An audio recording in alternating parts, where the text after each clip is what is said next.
Let's fast forward to today. Is there really still more violence in the South due to a culture of honor?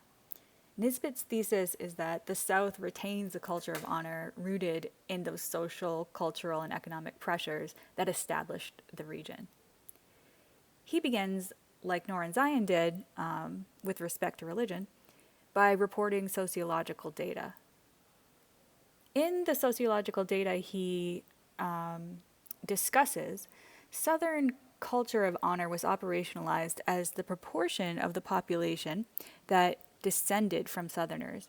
So this was the variable Southernness. The data showed that both poverty and Southernness independently predicted violence, which was measured by white homicide rates in cities from 10,000 to 200,000 people. These results can be viewed in this table, where we see the standardized regression coefficients for white, non-Hispanic homicide rates for cities that are 90% or more white and non-Hispanic. The percentage of males aged 15 to 29, the population density, and the Gini index, an indicator of general welfare, did not predict the rate of male homicide offending. Interestingly, instead, shown on the highlighted lines, poverty and Southernness predicted homicide in both smaller cities and larger cities. So Southernness predicts murder rates, and this is the proportion of people descended from Southerners. A natural next question is, well, is violence generally more prevalent in southern cities than in the Northeast? If Southernness is driving these rates, then we should see that there's more violence in southern cities. This graph shows us that male offender rates and victim rates are notably higher in the South, and they're toward the bottom of this highlighted list, relative to the Northeast area. New England are at the top.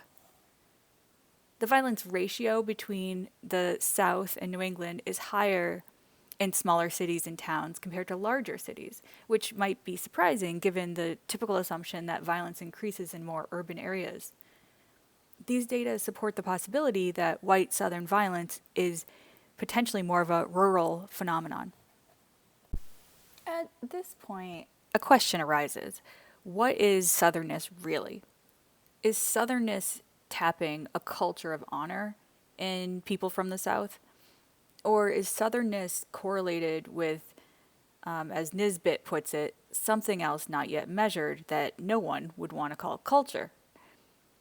And maybe that is what explains this violence. For example, is there something about the location of the South or access to some resource that explains the increased homicides? If so, that would make Southernness a residual, meaningless phenomenon. As you know, this kind of questioning is necessary whenever you rely on correlational data, and it's especially pertinent when theorizing about historic cultural change patterns. Just because two variables are correlated in a predictable pattern across time doesn't mean a third variable isn't responsible for their relationship and is the true driver of the phenomenon. Continuing his hunt for evidence, Nisbet looks into whether there is a link between Southernness and a culture of violence broadly, not just these homicide rates. So if it's a culture of honor driver, it should really be affecting how people treat each other beyond just whether they kill each other or not, but whether they have a culture of violence acceptability. So Nisbet examines other attitudes and behaviors. He scoured survey data and statistics that had already been collected on people in the South and the North. And he finds that a more permissible attitude about other kinds of violence and aggression can be found in the South. So here are some examples. Data on attitudes about a person's right to kill to defend their own home showed that 36% of white Southern men said yes, people should have this right, whereas only 18% of Northern men said yes. Also, men's attitudes about justified responses to insults varied by region. People were asked, for example, if Fred fights an acquaintance or shoots a person for reasons like these, is this justified? And the reasons included things like his girlfriend being hurt or skipping off with another man, or his daughter getting into a sexual mishap, things like this, dishonorable things.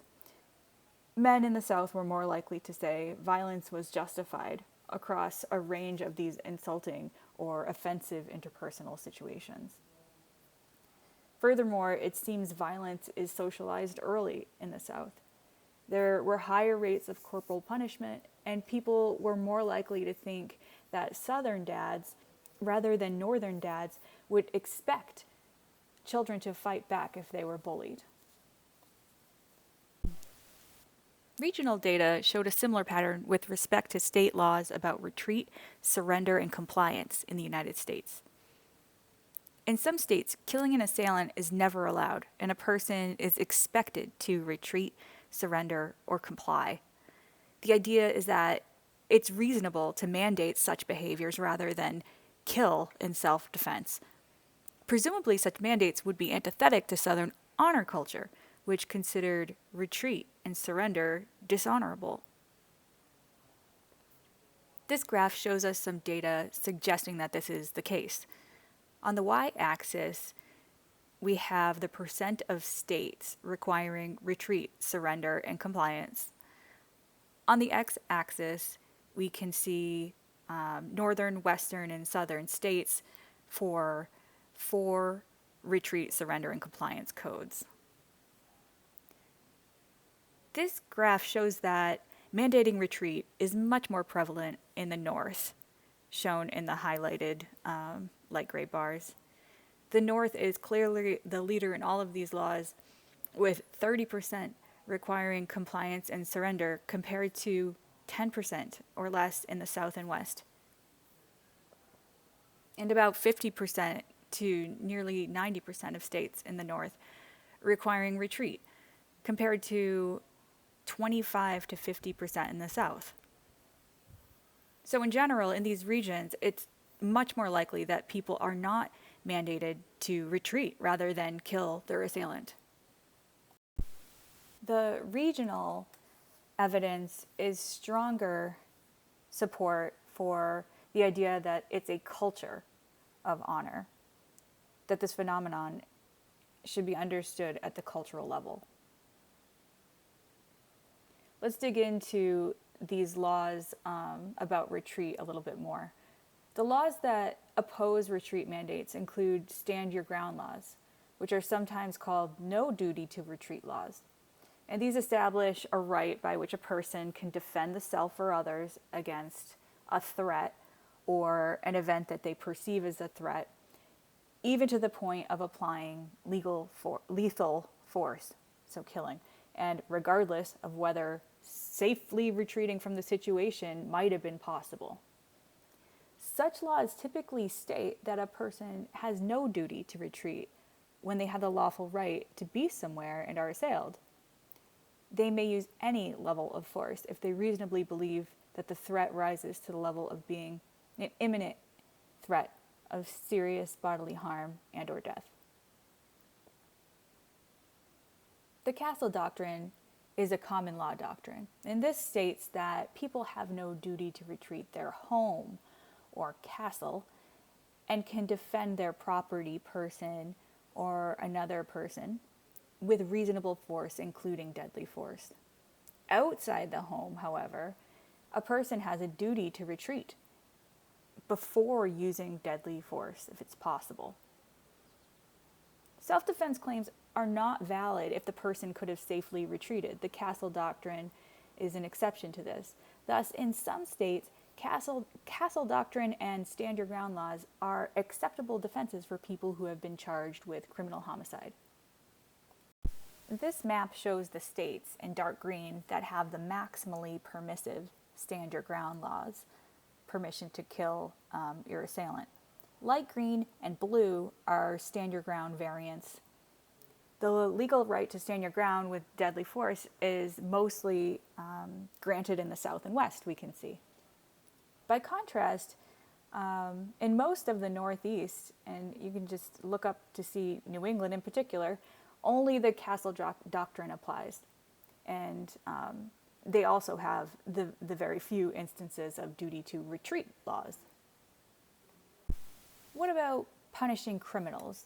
Here in the top left graph, we see that the percent of states allowing capital punishment is much higher in the West and South than the North. In the top right graph, the percent of homicide convictions that are converted over to death sentences are shown with the same pattern. On the bottom left, we see that the South puts its money where its mouth is, and the percent of executions that actually do result from death sentences is highest in the South, really stands out. At the bottom right, this shows that most executions are carried out in the South.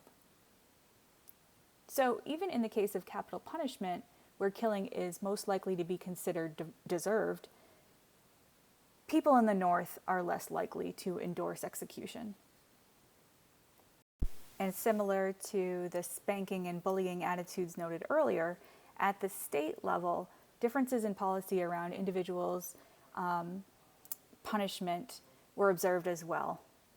A significantly lower proportion of southern states prohibit corporal punishment, a little over 10%, compared to the North and West, where the rates range from 55% to nearly 80% in the North. Corporal punishment is much less likely